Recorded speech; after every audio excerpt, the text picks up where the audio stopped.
احنا ما بننزلش البنك، احنا بننزل البنك. لو كله بيعجزك المشرق نيو هينجزك. الاعلان ده بيلعب على احساس العميل بالاحباط من التعاقدات البنكيه، وبيقدم المشرق نيو حل سهل وسريع لكل المشاكل الماليه. واختيارهم لاكرم حسني حاجه ذكيه جدا، لان اكرم حسني يعني محتوى كوميدي، والاعلان هينتشر جدا. كله في الانجاز وطريقنا اهو بالكاشات فرشينه. شخصيه الجمهور بيحبها، فالاعلان ده هيطلع ترند بسرعه جدا. استخدام في الاعلان ده لغه شعبيه بسيطه، اللي هي لو كله بيعجزك فالمشرق نيو هينجزك، وده اللي هيخليهم يوصلوا للتارجت اودينس اللي هم عايزينهم، اللي هم الشباب. سيناريو سريع وواقعي بيعرض حكايات حقيقيه عشان المشاهد يحس ان هو جزء منها.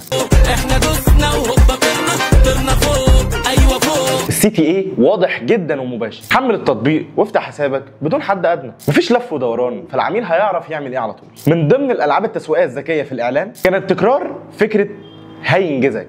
لو كله بيعجزك المشرق نيو هينجزك، عشان يخلق ربط ذهني بين البنك والسرعه، وده اهم يو اس بي للخدمه، وتحفيز ليه ان هو يتحرك بسرعه. مفيش شروط صعبه، مجرد تحميل التطبيق وفتح الحساب. اعلان ذكي بيعتمد على البساطه والتكرار عشان يقنع الناس بفكره التطبيق في نفس الوقت، وده اللي بيخليه حمله تسويقيه ناجحه جدا.